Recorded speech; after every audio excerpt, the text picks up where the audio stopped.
You are listening to the Keep the Weight Off podcast with Dr. Angela and Marchelle, episode number 152. Welcome to the Keep the Weight Off podcast, where we bust all the dieting myths and discover not just how to lose weight, but more importantly, how to keep it off. We go way beyond the food, and we use science and psychology to give you strategies that work. And now your host, Dr. Angela Zechmann. All right. Hey, everyone, and welcome back to the podcast this week. How are you doing, Marchelle? Great. Hi, everybody. Hi, Angela. Yeah, I'm doing okay. It's like the weather's not the greatest, but... I know. Well, that's kind of what we expect in this part of the country. Yeah. I think I've been messed up. I've been messed up ever since the time change. I'm not going to lie. Once that time change happened, the time change, I have been like off. Because I just feel like 6:30 is my new 10 o'clock now. I want to go. I hear you. When it's 6:30, I'm like, it's time for bed. It's time for bed. It's so freaking dark. Yeah. I know. So I haven't like been quite right since the time change, but I'm hanging in there. Well, I know you're not alone because I've heard a lot of people tell me, like, especially some of our patients who, they love to get out and walk after work or whatever. Yeah. And like, it's just too dark and it's raining. And like, I'm not going to go out there and risk my life to do a walk that time of, when it's that dark out. And so a lot of people are just kind of feeling off. I used to be really seriously bothered by crappy weather, but for some reason, it just doesn't seem to affect me anymore. And I am so grateful for that. That's great. It's really nice. Yeah. But, I know a lot of people who would probably listen to this podcast, like, it's January and the weather's crappy. Yeah. They've been dealing with some really awful stuff. So, yeah. But so I just wanted to just give you all a reminder that, it is going to get better. The days are going to get longer. This is just a temporary thing. It's not forever. And you'll be okay if you just hang tight. Okay. This is true. Yeah. So, today, Marchelle asked me to talk specifically about what we should do if we're finding that it's hard to get back on track after the holidays. So many people are struggling, and we're hearing all kinds of stories of people telling us that they were doing great, and then the holidays hit, and it started with a few holiday treats, and now the brain is just relentless and not letting them go. Is that what happened to you, Marchelle? Yeah. So the reason why I wanted to talk about this is because I know that you get to the first of the year, and we see this in the clinic, is, new year, new me, people get super inspired to lose weight or, just whatever, get healthier, all the good things. But I think also we don't talk enough about like the other side of that, which we have a lot of patients that are coming in that are feeling guilt and shame because they gained some weight during the holidays, and they feel, a lot of them don't feel like even coming in, until they get things back on track. And we talk about this all the time. And my own experience is another reason why I wanted to talk about this, because, I'm going through some stuff as well.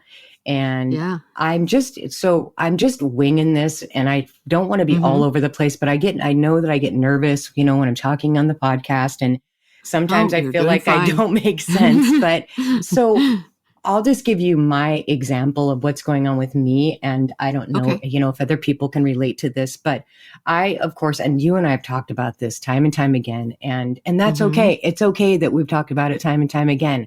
I'm trying to tell myself this is okay, and not to be ashamed of it, and not hide from it, not isolate. And, because sometimes I feel pressured, to be, on the winning side of everything, and, always be, in a shining example to everybody. And sometimes that's not who I am. And so, everybody knows if you listen to the podcast, that my husband and I and our son, we went to Disneyland on vacation.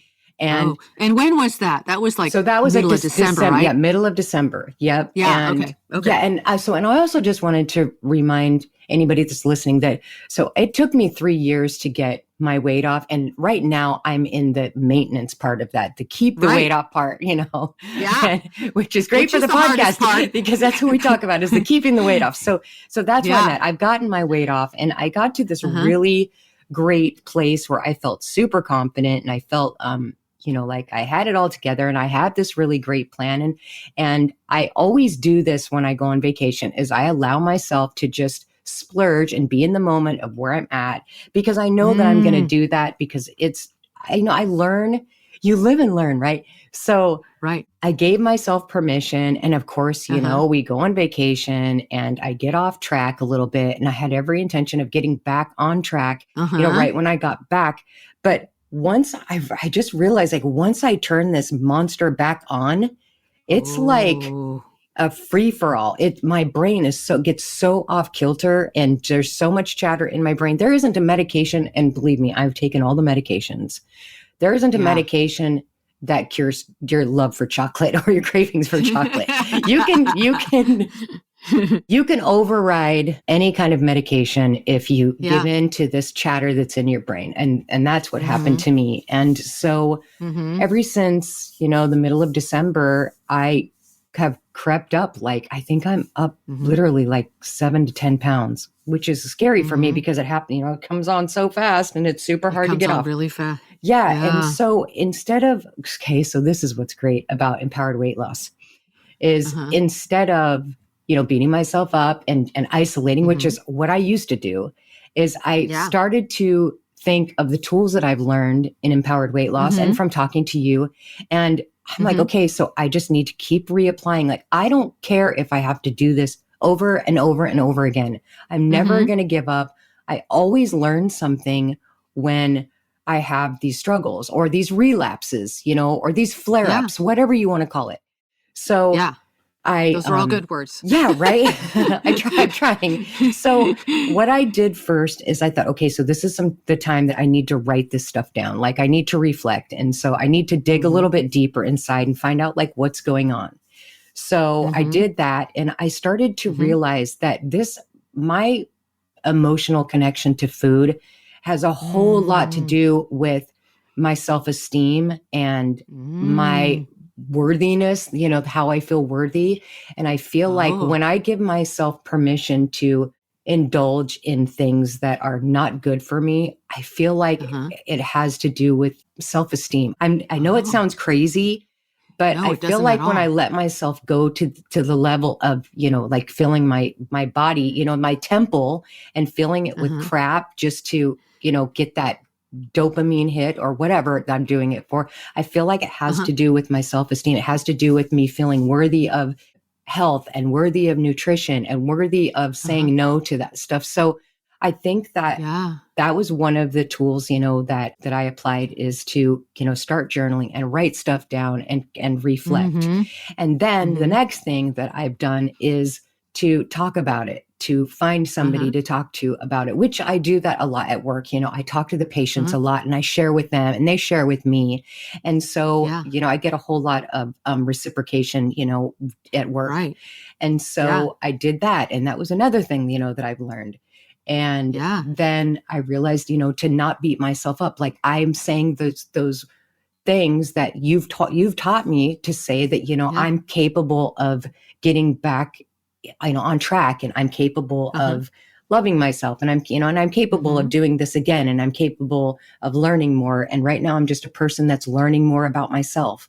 And that's a really good way to put it. I love that. Yeah. And so so it's, things work when you apply the tools. So, and so, I feel like a proud mom here. I know, right? I know. I feel like a proud mom of my own self too, to that inner child, right? Because it's like I'm healing and I'm learning, and I know that this isn't going to happen overnight. And I know that it's never been a perfect journey for me. It's never been. And this has been, I've been doing this for 6 years, and I've had like my ups and downs. And right now I'm just going through a flare up, and I'm learning from it. And I'm learning that I need to, dig a little bit deeper into, my new identity, and we're focusing more on my new identity rather than my old identity. So so that's just another thing, that I'm applying. And then, then what else I did is my husband and I talked, and I just talked with him about how I was feeling. And we decided to do another detox, the 5-day detox menu. We're going to follow that. So today, what I did is I cleared all of the crap out of my refrigerator. I cleared it all out of the cupboards, just like we did when you came up and helped us. Yeah. So now it's just becoming easier because like I have these tools that I know where to go when things, go wrong for me. So, And it's not like it's something new anymore. It's like no, it's not. I've been here before. I've done this before. I know Yeah. what to do. And it's Yeah. okay. It's okay that it's okay. Like I want everybody to know that it doesn't matter how many times that you go off track, it doesn't matter. It's okay because you're going to learn something that you're going to be able to apply the next time that things get rough, because that's just how life is. So Yeah. we cleaned everything out. I went and got, the 5 days worth of food that we're going to eat, for the next 5 days. And then I made up stuff, I prepped food today. And then, we did a bunch of chicken salads and all different, styles and, and got some vegetables, stuff, because I know that I have a problem with snacking. And so, have to have, I'm trying to like lay off of that too, but I'm also being realistic. And so, so we got, the 5 days worth of the food. And so tomorrow, we're going to start, because for me, I can't really do that. Oh, I'm going to restrict a little bit, I need to do less sugar and that'll be better. Because for me, that's like telling me to drink just a little bit of alcohol or just have a little bit of crack. You know what I mean? Yeah. It doesn't work for me. I have to, I have to go all the way with it. I have to, do the whole sugar detox. And this is, how many times have I done that sugar detox? I think like I can remember officially 3 times in the past that I've done it. And I'm sure that's what I was just going to say. Yeah, I remember it 3. Yep, 3 times. And so this will be my 4th time. My husband and I, he does it with me. And so this will be our 4th time. And I'm excited. That's how I have to look at it. Is like, this is exciting. I get to do this again. It gets better every time. I know how I'm going to feel on the other side of it. And so I have that to look forward to. I feel that this really clean energy. I don't ache when I get up in the morning, because right now I'm getting up in the morning and I'm aching, and I'm just not. You feel my like mind you're is 75 cloudy. or 80. Yeah, and my mind is cloudy. I'm in a funk. I get headaches. I just don't. I'm not dehydrated. I'm dehydrated. I'm just not. I just don't feel good when I'm eating like that. And so I'm excited about like how, I know it's going to be tough the first 5 days. It's just tough just telling myself no, like the very first day. It's just, turning that all around. Yeah. So that's just why I wanted to talk about this, because I know that there are a lot of other people out there that are struggling, and there is a way to get over this, and just to not, that's just my message. I don't want people to think like, okay, I failed. I can't do this. Like, I'm never going to change. Like, I'm broken. And I used to think like that. Like, I used to feel like everybody else did a better job at everything besides me. Yeah. And so I now know that this is why we call it a journey, is because it just doesn't end. And what I'm so grateful for is that I learned these tools that have changed my life, and from you. And I could not have done this without my tribe, without my community, without my mentor, without support, and, and knowledge, and all of the things that come with having, a community of people that care and that are, like-minded. So tomorrow it begins again, and I'm prepared and I'm excited and I'm ready. Yay. And so I just wanted to talk about that a little bit, and just, and just ask you, if you could point out to everybody, what some of the tools are to get back on track after, the holiday slip. Yeah. Yeah. Well, one thing I will say, so you slipped on vacation, but then you came back and then you had the holidays. So that made it even 10 times worse, because if you'd come back from a vacation and it wasn't the holidays, it might still have been difficult, but it wouldn't have been as difficult. Possibly. So I just kept going with it. But like I said, it more has to do with like waking that monster up inside of my brain. That it's really, it's just waiting there. It's like, it's just waiting there, like doing push-ups, waiting for, you to open the floodgate one more time. And then it's like game on.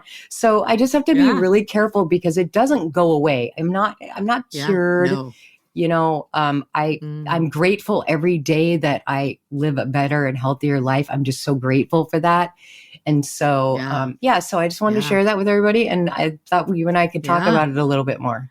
Yeah. Yeah. Well, thank you for sharing your experience, because your experience mirrors the experience of so many people.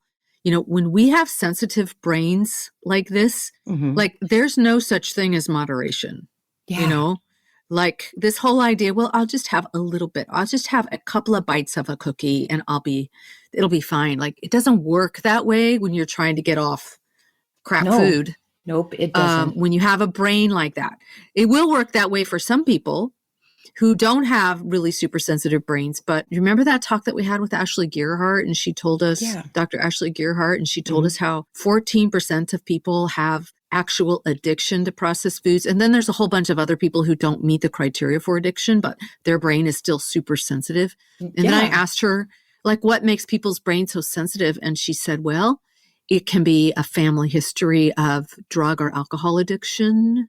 It can be early exposure. It can be a lot of things. Could be a traumatic experience when you were younger, right when your brain was forming. So there's a lot of reasons why we might have super sensitive brains. And it doesn't really matter what your particular reason is for having a super sensitive brain.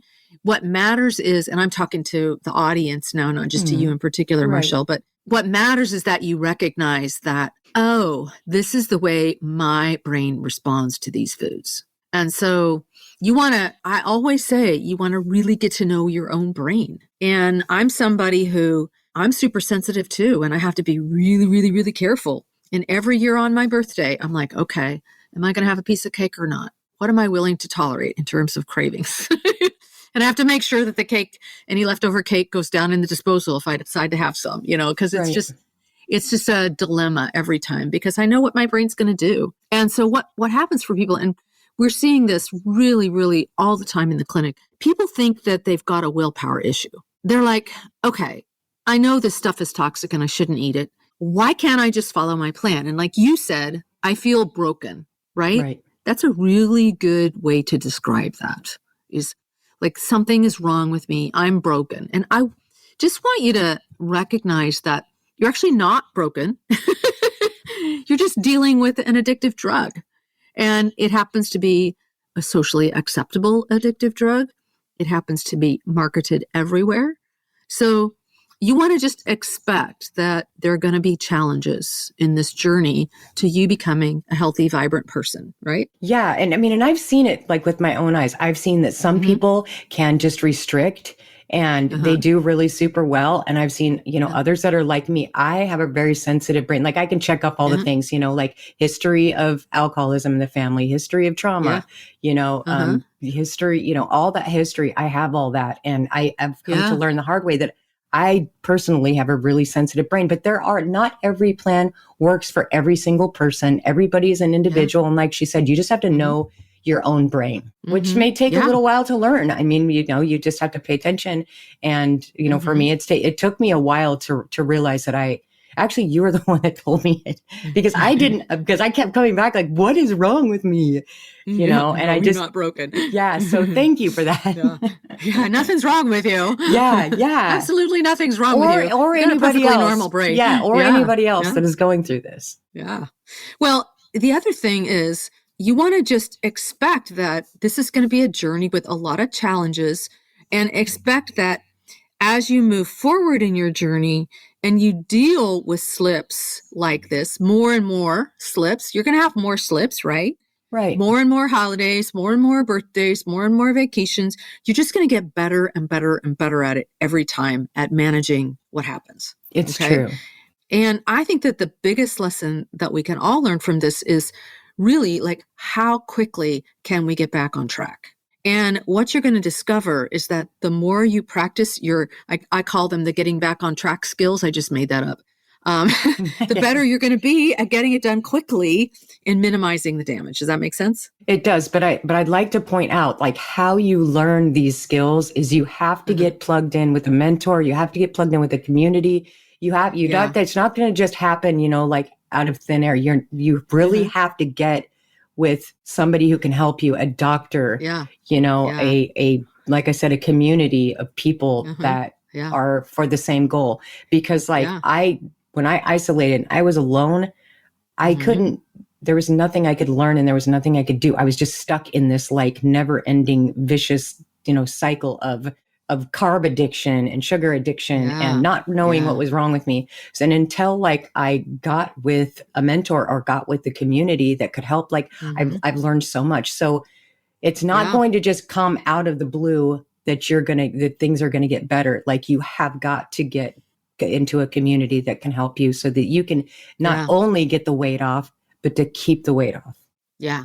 So we have a wonderful community in Empowered Weight Loss, which is my online membership. So that community could be really, really supportive for you. What I want to do is to just kind of go through what are the getting back on track skills? Like, how do you do this? So the first thing that you want to recognize is that your brain is going to beat you up and you want to expect that. So remember how you said you felt ashamed? This happens to everybody. Yeah. And so what you want to understand is this is exactly how the brain works, and this is what your brain is going to do. And so what happens is we have this very critical part of our brains, and it's part of our survival brain. It's part of our primitive fight-flight response.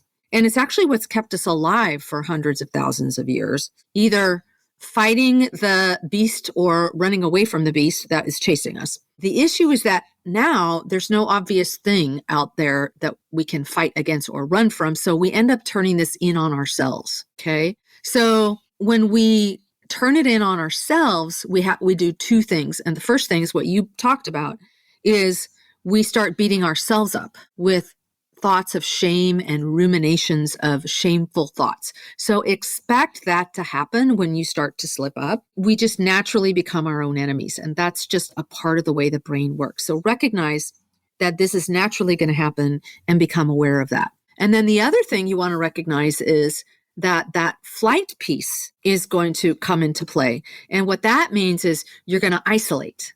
Okay. So we end up isolating ourselves and we ruminate with all these shameful thoughts and we just feel terrible. And it's just our primitive brain not knowing what to do because there's nothing obvious to fight here. And we just feel so awful and we feel a threat, but we don't know what to do about it. So we turn the criticism in on ourselves and then we ruminate in shame. And if you can recognize that that's a normal response to your brain, then you can overcome it. Okay.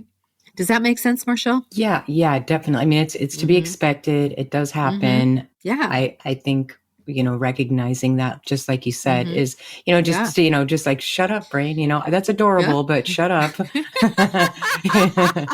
Oh, primitive brain, you're being so adorable. Yeah, I know, beating me right? up with these shameful thoughts. I know, right? Like you just can't, you learn like as you do this a few times, you just learn to, okay, I know what's going on, just be quiet. A lot of times I hate to say this, and Mom, if you're listening, I'm sorry, but a lot of times it's my mother's voice. Yeah. I think that happens and to everybody. I just have to say, okay, Mom, you're adorable, but you need to go sit over there in the corner and be quiet. I have things to do. I don't have time for this. Right. So you just recognize that, okay, I'm going to have these shameful thoughts and my instinct is going to be to want to go run and hide and ruminate in shame, and just recognize that that's just your primitive brain. And the quicker you can get back on track, like pretend you're a child learning to walk and you slip and you fall and you don't just stay there. You want to, every time the child gets back up, they develop new muscles and more balance so that they can stay standing and walking longer the next time. Okay. So you get stronger and stronger each time you practice these skills. Okay. So you want to make sure that you're not allowing your brain to continue to beat yourself up, and make sure that you're reaching out for support. Okay. So if you're in Empowered Weight Loss, you can get a lot of support right there in the membership, because that's what we do for each other. Right. And if you're working with an obesity medicine specialist, be sure you don't postpone your appointment until you're doing better. People do this all the time. They will call up at the last minute and cancel their appointments. And then we find out a couple of weeks later, well, I didn't want to show up because I was afraid you were going to be mad at me. It's like, no, that's not an appropriate thing to be thinking. Like, you want to be thinking, I need to get in because I need to get the help that I need to get back on track, so that you're not beating yourself up about it. So make sure that wherever you're getting help with obesity in terms of medications or seeing counselors or whatever it is that you're doing, remember, this is not a character flaw. This is biochemistry and our brain's response to this toxic food environment that we're all living in. Very few people can do this alone. We all need help. And so just make sure that you keep your appointments and reach out and get help. Make sense? Yeah, definitely. I mean, if you're in Empowered Weight Loss, if you join Empowered Weight Loss, you're in the right place. You're going to be okay. Yeah. And if you're not, like if you're a person that's, not able to do it at this time, just even get an accountability buddy that you can run to and talk to instead of isolating, even your primary care. Anybody that you can reach out to, you just run to them instead of away from them. That's just 100% necessary. Yeah. Yeah. The next step is to identify with words whatever it is that you're feeling. So sometimes it's hard to know, and you might actually need to do some writing so that you can identify what the feeling is that you're feeling. But do the best job that you can to actually identify the actual feeling that you're having. Yeah, that one's a hard one for me. That one's a hard one for me to identify. I'm not good with feelings. I don't know if anybody else struggles with that. That one was a hard. Everybody does. Yeah, it's taken a lot of practice. Well, let's say that your primitive brain is beating you up and you're feeling really ashamed. That's a really common feeling. And so we have this tool in Empowered Weight Loss called the emotional scale, and we use it in the office as well. And so what you can do is work at moving yourself up the emotional scale. So the emotional scale, the bottom of the scale is the emotion of despair, and shame falls down there. That's pretty low emotion. And then the high end of the emotional scale is this feeling of bliss and love and at one with all that is. Like those are the exalted states that spiritual masters get into. And most of us are somewhere in between, like not very many of us are ever in the exalted states for very long. And not very many of us are in the horrible, like, I don't want to live anymore, despair states. But many of us do feel a lot of shame, or we might be feeling anger, or we might be feeling frustrated or overwhelmed. So those negative emotional states. So the emotion that comes right above shame is actually revenge. Okay. So I want you to think about this. Shame is where you've got all of this negative energy pointed towards yourself and you're feeling horrible about yourself. Revenge is where you're starting to take that energy and point it outwards. And that feels much better. There's a huge sense of relief. And so I say frequently, use revenge fantasies to your advantage. Okay. Don't use them to your disadvantage, because if you're in frustration or something like that, going to revenge is going the wrong direction on the emotional scale. But if you're down and you're beating yourself up, think about revenge. And who are we going to be thinking about revenge on? I want you to think about food industry executives. I love to think about taking revenge on food industry executives. So they are constantly in our face, purposefully triggering our brains to want to eat their toxic stuff. They're working hard at getting children addicted to sugary yogurts and juices and cereals and all sorts of sugar-laced kid foods, right? The food industry is actually the real enemy here, not you. Yeah, like you haven't done anything it's wrong. Their jobs to get you addicted to their stuff, and then you eat it, and then you feel like shit about your own self. When really, you got to turn that around. Be mad at them. It's them. Yeah. It's not you. So I say, let's take revenge on food industry executives, and I love to have fantasies like this. So I love to envision their marketing executives sitting around a table trying to think of the next, latest, greatest marketing campaign, and terrorists come into the room and blindfold them and tie them to a chair and set the room on fire, and they're screaming and yelling, and it sounds horrible. Yeah, you just went to a really dark place. Dr. Angela, seriously? Yeah, I'm like, the more detail that you can bring to these revenge fantasies, the better you're going to feel, because it is actually hilarious to be thinking like that. Well, it's because you're solving the problem. You feel so much better. Yeah. And that's what you need to be able to get back on track. Yeah. Like, as long as you're ruminating in shame, you have no energy to get back on track and move your life forward. But you start thinking about these revenge fantasies. Now, obviously, you're not going to go into the Kellogg's corporate headquarters and start carrying out these revenge fantasies. It's just kind of fun to think about, right? And so it's just to get you out of your shame spiral. And now it's just so much easier to do what you need to do to get yourself back on track. It's easier to set your quit date, all the things you talked about. Easier to go through your pantry and your refrigerator and your freezer, get all the crap out of the house, much easier to plan your detox, much easier to get your grocery shopping done, much easier to get your cooking done. Like you've got the energy that you need, right? And it's like this fog of negativity just lifts off of you. And then you can do what you need to do. So that's why I say, don't let yourself ruminate in shame. Move yourself to revenge if that's what you need to do. Maybe you can do it without moving yourself to revenge, but I think it's fun. So I say, I say go for it. Yeah. Go for it. And go for Burn it. that Have place some down. fun with it. Yeah. Make yourself laugh and lighten yourself up a little bit, and then you'll be able to do what you need to do to move your life forward. Have you ever heard anybody who specializes in weight loss tell you to think about crazy revenge fantasies like this? Probably not, but I'm a little weird. So well, there's so much more to it too, guys. I mean, like she's just given you this little snippet of like the bigger picture. There's, if you guys could visualize, if you could actually see the scale of emotions and, you know, she can go into like, you know, the depth of it. There's so much more to it. I mean, you're just barely covering the tip of the iceberg with, you know, this podcast. That's true. So there's so much more to learn. That's true. All right. So let's review the process for how to get back on track. The first thing you're going to do is to make sure that you don't beat yourself up and you recognize that lasting weight loss requires a lot of patience with yourself. And you want to make sure that if you're seeing a specialist and taking medications, that you get in and talk to your specialist. We can't help you if you don't come in. You need to expect to have challenges, expect that it's normal and there's absolutely nothing wrong with you. You want to be very compassionate with yourself. Name the emotion that you're feeling. And if you're beating yourself up, channel that into a really fun revenge fantasy against food industry executives and have a good laugh about it, right? Right. And again, you might think I'm crazy, but they are not on our side. And these fantasies will really work to pull you out of any shame spiral so that you can move forward. And then do what you know you need to do to get back on track. So set a quit date and recognize that 3 to 4 days after you quit eating sugar and flour products, you're going to be having some pretty nasty cravings. Expect that and plan ahead so that the junk is out of the house and your meals are planned. And remember, you can do this. Okay? Yeah. I mean, I'm not going to lie. The very first time that I did this, it seemed like a huge deal and it was a lot of thought.